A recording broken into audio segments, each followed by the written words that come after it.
안녕하십니까. 오늘은 지난 15일 평양에서 열린 축구를 보고 느낀 점, 저런 자들과 남북 올림픽 공동 개최를 하겠다고요? 하는 제목으로 말씀드리겠습니다.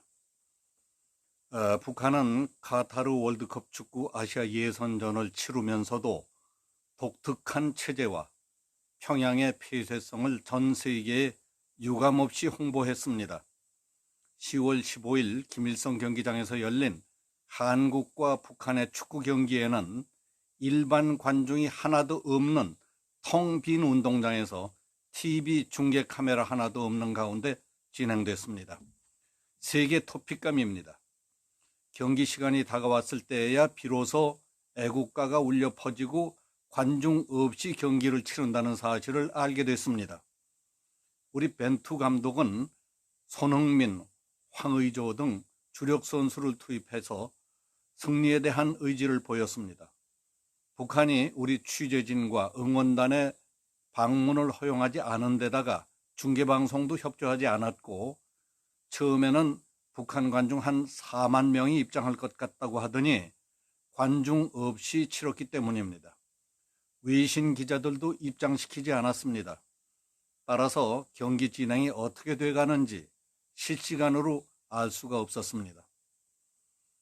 전반전을 0대0으로 끝마친 뒤 황희찬을 투입하고 20분과 34분 각각 권창훈과 김신욱을 투입하며 공격적인 경기 운영을 하려고 시도했다는 사실은 확인할 수 있었지만은 끝내 북한의 골문을 열지는 못했던 겁니다. 고작 해야 현지에 파견된 대한축구협회 직원이 경고나 퇴장, 스코어, 선수 교체 등 공유하는 정보만 간단히 전해주는 식이어서 상황을 제때 파악하기도 힘들었습니다. 아시아 축구연맹의 문자 중계도 구체적이지 않았다고 합니다. 그렇게 치른 한국과 북한의 경기는 0대0 무승부로 끝났습니다. 최첨단 시대에 이처럼 기막히고 이상한 A매치를 연 북한에 대해 어떤 문제를 제기할 수 있을까? 우리 축구협회는 북한 측의 이번 경기 진행에 대해 어떻게 문제를 제기할 것인가 신중하게 검토하기로 했습니다. 15일 오후 5시 30분부터 시작된 경기는 초반부터 팽팽하게 맞선 가운데 선수들이 한 차례 충돌했고, 이로 인해 경기 감독관이 안전요원을 대기시켰습니다. 북한이 전반 30분 이영직의 반칙으로 먼저 경고를 받았고, 후반 1분에는 미드필더 이운철이 추가로 옐로우 카드를 받았습니다. 거친 태클이었는지 과도한 몸싸움이었는지 정확한 반칙 내용은 확인되지 않았습니다. 태극 전사들도 강하게 맞서서 후반 10분 김용권, 후반 17분 김민재가 경고 한 장씩을 받았습니다. 상황을 직접 본 것이 아니라 문자로 전달받은 것이지만 경고가 넉 장씩이나 나왔다는 것은 경기가 매우 치열했던 것을 짐작할 수 있게 합니다. 중계방송이 없다 보니 모든 취재진과 한국 축구 팬들은 경기가 대체 어떻게 진행됐는지 전혀 알 수 없었습니다. 후반 시작과 함께 북한 이은철이 옐로우 카드를 받았고, 나상호가 교체됐다고 아시아 축구연맹 홈페이지에 뜨자 한 커뮤니티에서는 몸싸움 끝에 부상당한 것으로 잘못 추측할 정도였습니다.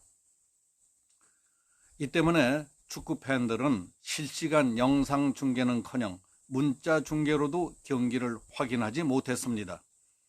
대한축구협회가 아시아축구연맹 경기감독관으로부터 전달받은 경고 중요 사항을 통해서 북한 미드필더들이 경고를 잇따라 받는 걸 보니 거센 압박에 시달린 것 같다는 등으로 상황을 짐작할 뿐이었습니다.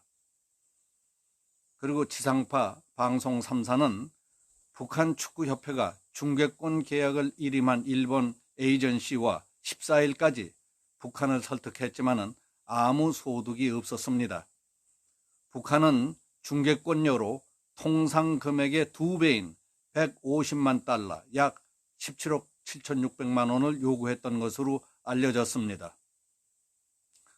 통일부는 국내 취재진의 방북과 생중계가 무산되자 개성 연락사무소를 통해서 통지문을 보내는 등 북한에 언론인 출입을 요청했지만 북한 측은 끝까지 아무런 대답도 주지 않았다고 설명했습니다.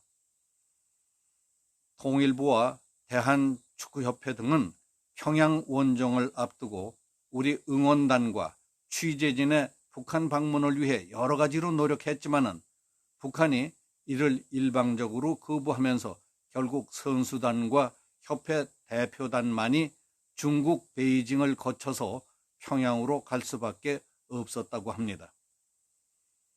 베이징을 거쳐 북한에 들어간 우리 한국 대표팀은 평양에 체류하는 동안 휴대폰을 압수당해서 통신 연락도 할 수 없게 만들어 놨습니다.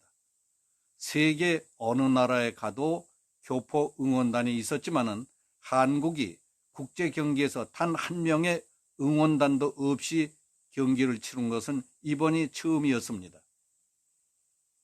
평양에서 이처럼 냉대를 받고 무시당하자 우리나라 축구 팬들과 국민들 사이에서 비난의 소리가 들끓고 있습니다. 이게 그동안 퍼주고 비굴하게 굴며 지뢰와 철책까지 없애가며 북한에 대해 별짓을 다 해온 남북협력이라는 이름의 굴종의 결과냐? 삶은 소대가리가 웃는다는 앙천대소할 일이라는 게 이런 거냐?